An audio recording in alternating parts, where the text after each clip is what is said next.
Good afternoon. I'm Monica Hendrickson, the Public Health Administrator for the Peoria City County Health Department, and welcome to our weekly Tri-County update for COVID-19. As of Thursday, September 9th, the Tri-County now sits at 50,024 cases to date. That is an increase of 664 over the past week. Peoria is now at 25,381. Tazewell County is at 19,164, and Woodford County is now at 5,479. To date, deaths attributed to COVID-19 for the Tri-County increased by 15 over the past week alone, including Peoria County reporting 1 new death today, a female in their 70s that was unvaccinated. That brings our to-date total to 803 deaths in the Tri-County. We are just under 1,000 cases in the Tri-County at home and isolating at 982, and there is currently 52 individuals hospitalized with COVID amongst Tri-County residents. In the past 17 days or so, it is the first time that we are finally under 100 new cases a day in the Tri-County as our 7-day average.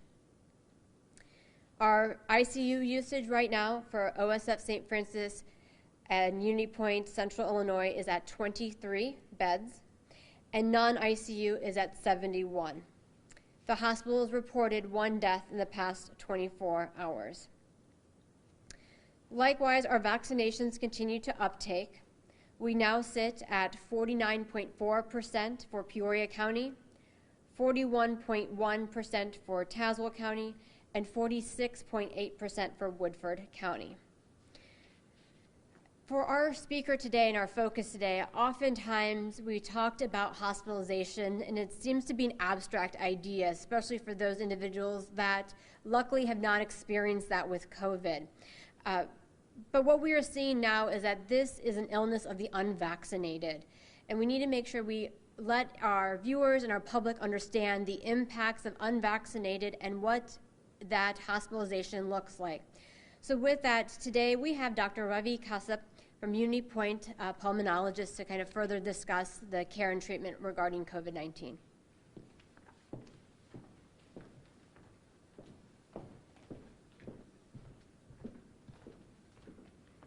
Thank you, Monica. My name is Ravi Kashyap, one of the pulmonologists and intensivists with Unity Point. So as Monica mentioned that when the patients come to ICU, I can explain that how scary it's for them. I see them every day, and I wanted to let people know and the family know how they feel. So once they come to us, they are requiring high amounts of oxygen, about to be in the breathing machine, and I can see the fear in their eyes. Many of them have mentioned that they should have taken the vaccine, but some of them are unable to tell me that. Anyways, when they come to intensive care unit, we take care of them, try to avoid intubation if we can, but in majority of the cases, they get intubated. Intubation meaning by put on the mechanical ventilation, we are breathing for them. And from then on, because of lack of oxygen, many times, majority of the times, we put them on the stomach because prone positioning, because that improves oxygenation. So 16 hours out of 24 hours, they're in the prone position, and then we put them back in a supine position and repeat that again and again till and if the oxygenation improves.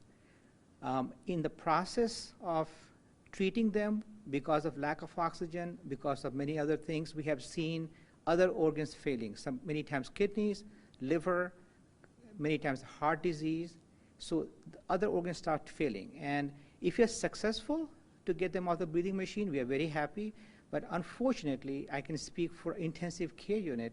Once you're on the breathing machine, your chance of survival is less than 50% at the best. And this is not just us, but nationwide.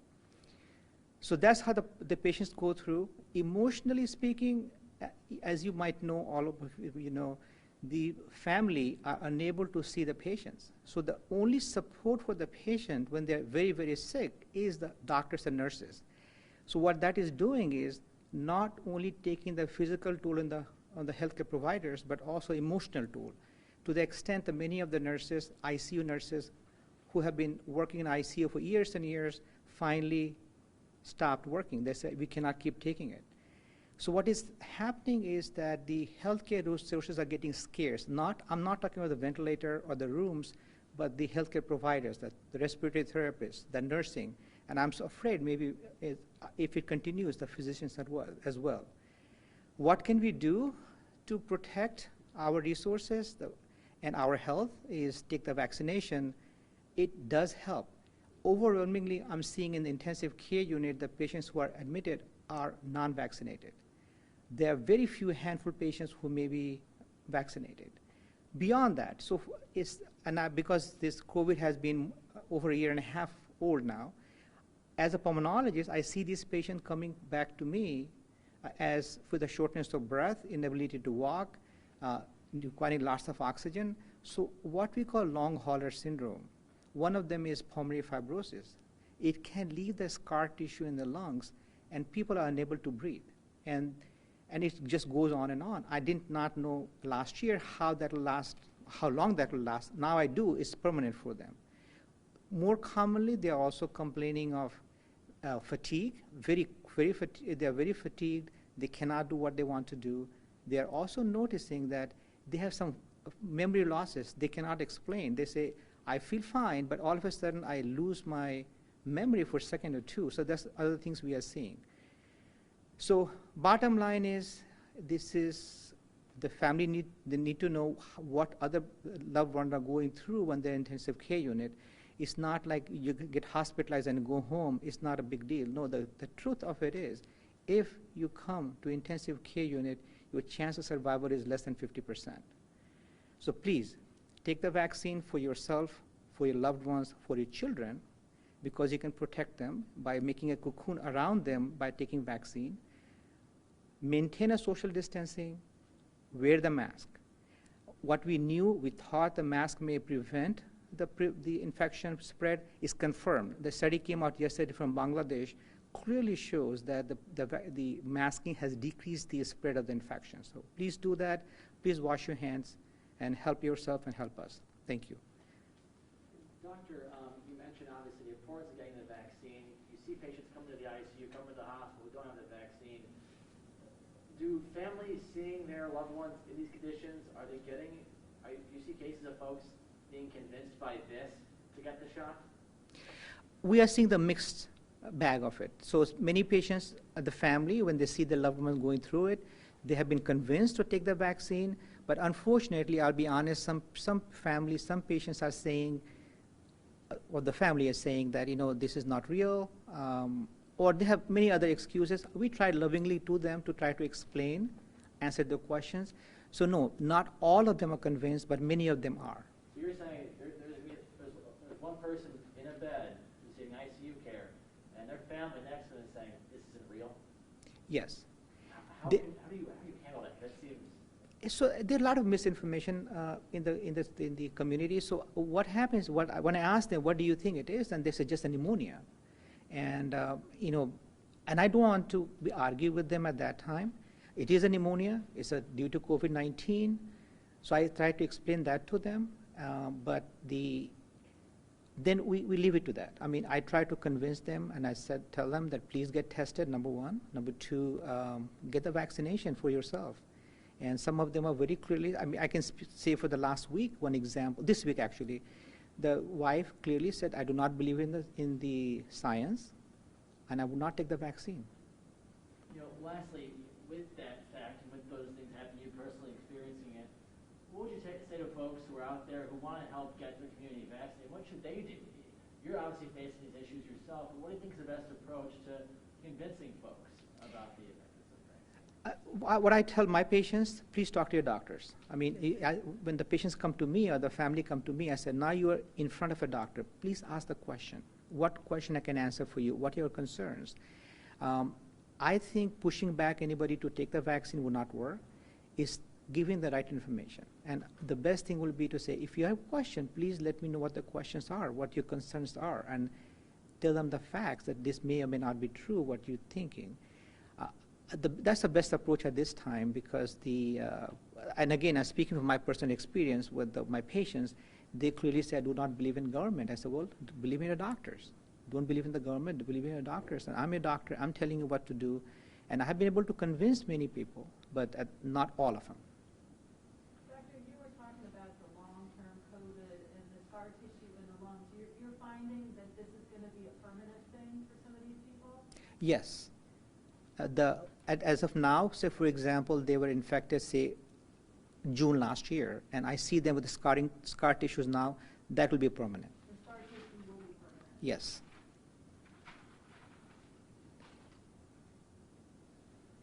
All right. Thank you.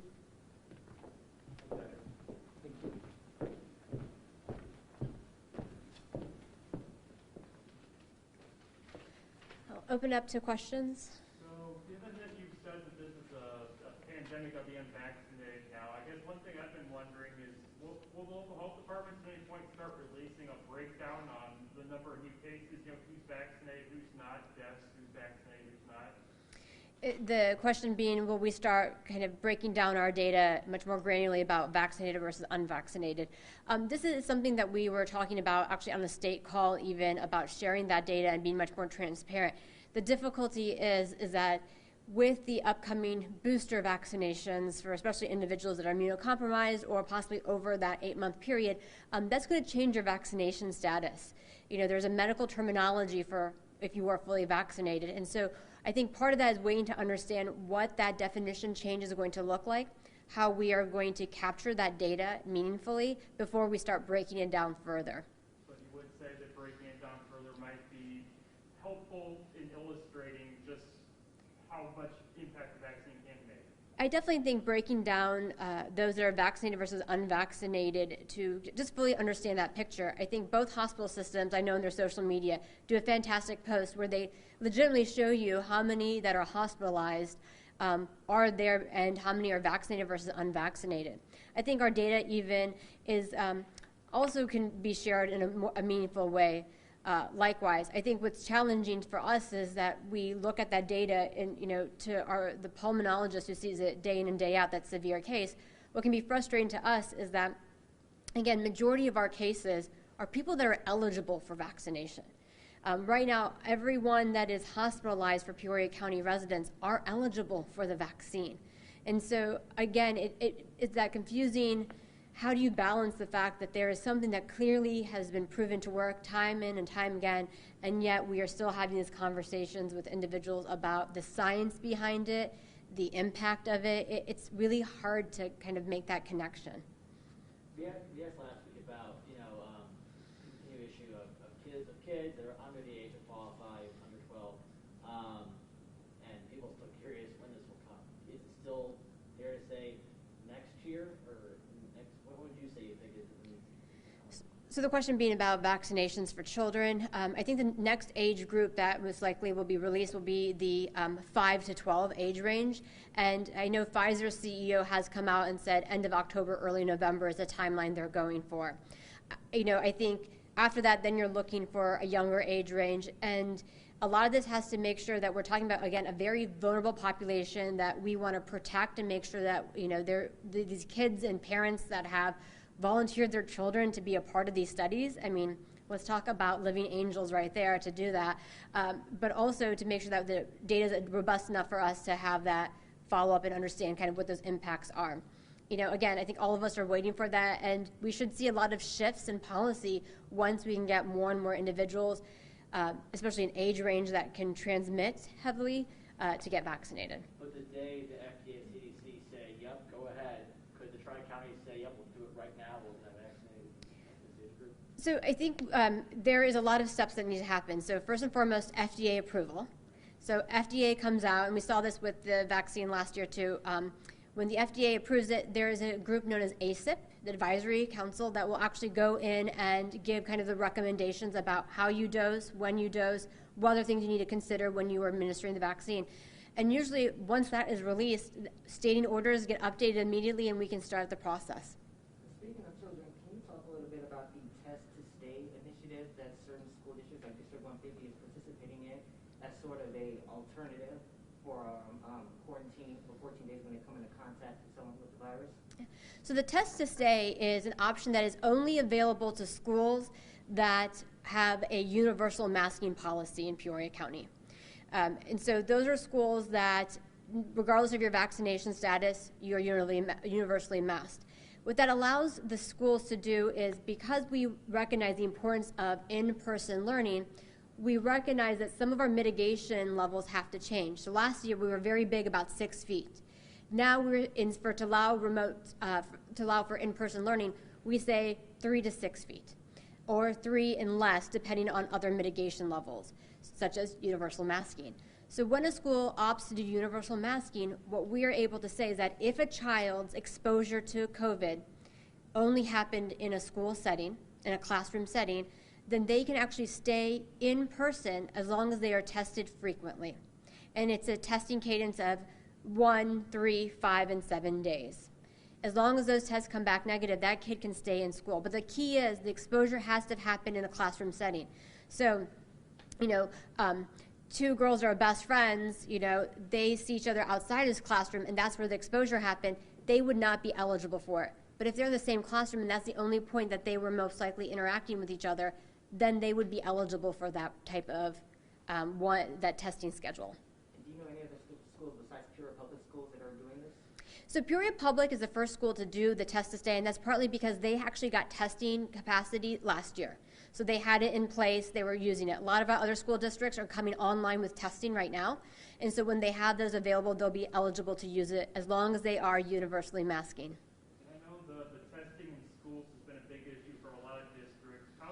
What's the health department's role in helping to facilitate, getting that up and running to capacity needs to be? So here in Peoria County, the way we've worked with our schools for testing capacity is a couple of ways. Working with Superintendent Beth Kreider, we actually brought in what's known as the SHIELD testing in the springtime to see if any schools were interested in signing up for SHIELD, which is a saliva-based testing. In addition, we have what's known as Binax now. It's an antigen test. It's point-of-care testing. And we allow for schools to go through a CLIA waiver. CLIA is a fancy way of saying that they don't have to be a certified lab. And then they actually are able to administer the test under our medical director, Dr. Stoner's, standing orders. So we partnered with our schools. We worked through providing them ways to get their CLIA waiver, assisting them in their application, giving them an MOU so that we understand the responsibilities, as well as a standing order copy that they would be operating under. And so once they've kind of walked through those steps, gotten the way to input the data into the state system, we turn around and we provide them with Binax testing. And our schools are taking full advantage of that, and we are very excited that they are taking advantage of it. It's a great tool to have on site. School administrators are worried, or told us in worries, that there's a possibility of the return of remote learning for all schools statewide. Is there any truth to that? I have not heard any of that type of policy decision making. I think it's always something that we're concerned about. Any type of mitigation we're concerned about. And I will say the best way to avoid mitigations is to get vaccinated. Just to understand a little bit where the Tri-County area sits right now, it sounds like from the numbers that the COVID cases have sort of trickled down from last week. Have we gotten the numbers from Labor Day weekend? And once they get in, do you foresee those cases going back up? So I don't know if we necessarily are seeing a downturn. I think things are settling down. We're starting to see some plateaus. We're actually seeing it in southern Illinois. And we're even seeing this nationally, and they call it sadly, that the Delta variant is burning out. That means it's not finding as many hosts because it's making enough people sick. So that's a lot of the surges we're seeing. Having said that, though, there's a lot of things that can change. Holiday weekends, people are getting lax on mitigation. That can really spike these numbers at any given time. If you guys remember last year when we were doing this, one nursing home outbreak created 50, 60 cases for us overnight. So it can change rather quickly in this type of environment. Having said that, we know our hospitalizations are up, and that's always a lagging indicator. So we expect our hospitalization numbers to stay up, and as our providers have told us time and again, they're going to stay up because this is not something that someone checks into the ICU and checks out the next day. This is a long-term visit in the hospital. So really, we're kind of at that precipice where as long as we continue to do the mitigations that we're seeing in our schools and other settings, we should start seeing a downturn. But again, didn't expect us to still be talking about this at this point in time either. Right now, it's a plateau. Right now, we are plateauing, and that's good. We want to plateau. We don't want to keep seeing this huge surge that we've had. And again, for the past 17 days, we've been averaging 100 cases a day, which I think is a lot for a tri-county region to have. Where are you seeing the most transmissions? What settings? You know, the most settings that we're seeing the most transmissions,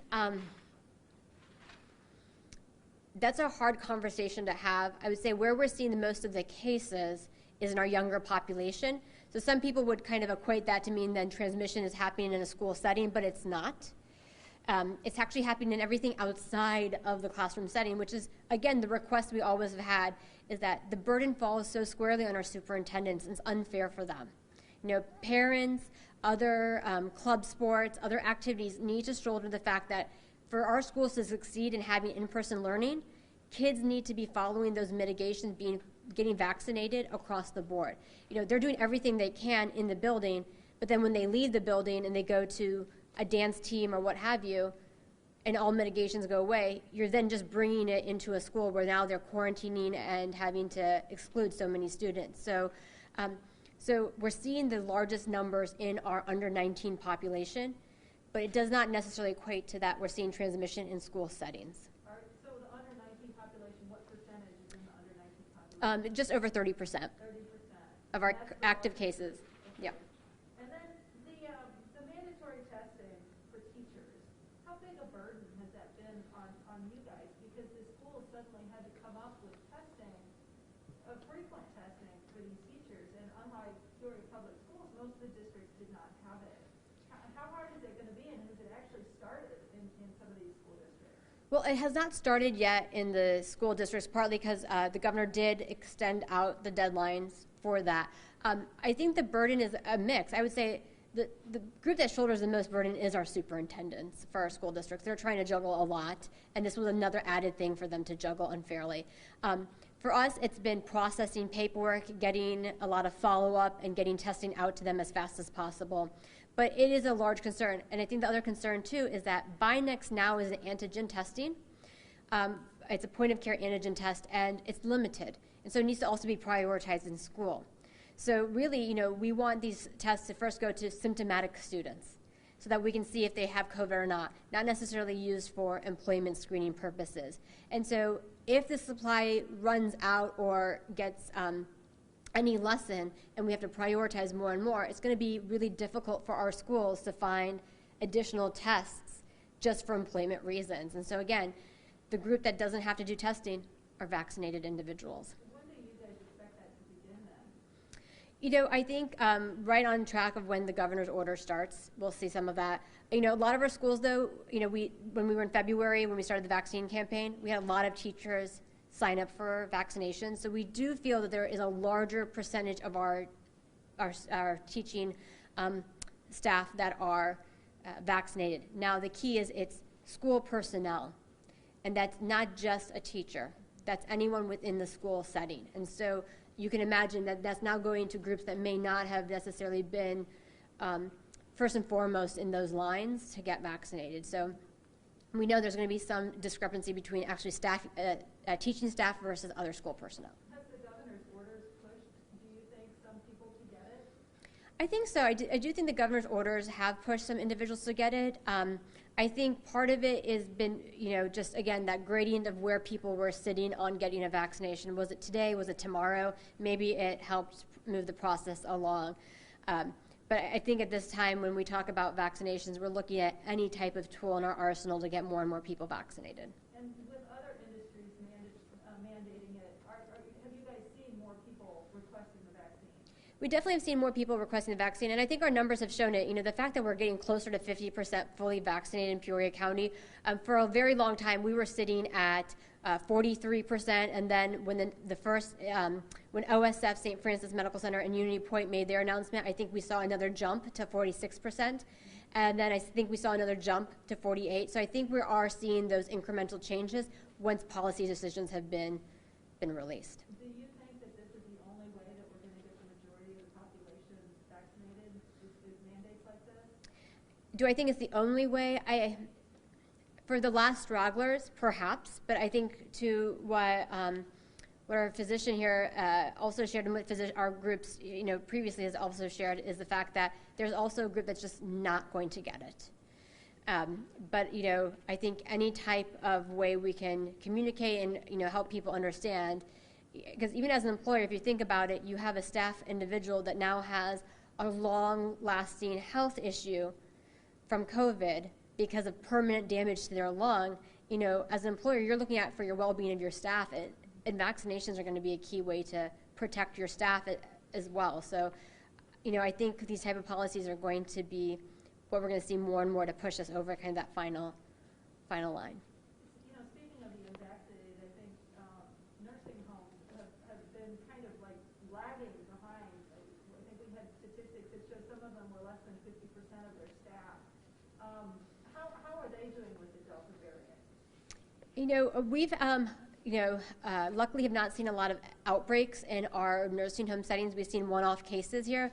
But I think this is where the challenge happens is, again, if you don't have a workforce that's vaccinated, that's caring for medically fragile individuals, it does create a perfect storm, especially as we know that there's the need for boosters or a third dose coming up soon. So I think the next few months are going to show us a lot more. Well, one last question for you. The Civic Center, is it here to stay for a while, you think, that site? The Civic Center is here to stay for a while, the testing site on Fulton. We're very excited for it, and the turnaround time is great at the site. It's about 24 hours for results. And again, that testing site is open Mondays, Wednesdays, Fridays, and Saturdays. So please take advantage. And there's also all 3 vaccinations available there too. So it's kind of full service, and that's great to have in a location. And again, the Civic Center and Rick Edgar and his team have been just great partners for that. So you can choose your vaccine? You can choose your vaccine? There you go. We're in a world now that you can choose your vaccine, so there's nothing stopping you. Thank you, guys. Hey, one more question, Monica. With the flu season coming on, can you get your flu shot at the same time you get your COVID shot? Is there a reason why you shouldn't do that? The question is whether you can get your flu shot and your COVID shot together. Previously, when the vaccine was first released, the COVID-19 vaccine, they were asking for some gap time, about 14 days. Really, no, you don't have to wait. You can get both at the same time if you so choose. If you decide to delay a week or 2 weeks, that's fine. The big thing now, too, especially as we're entering this season, is get your COVID vaccine if you haven't already, and also get your flu vaccine as well.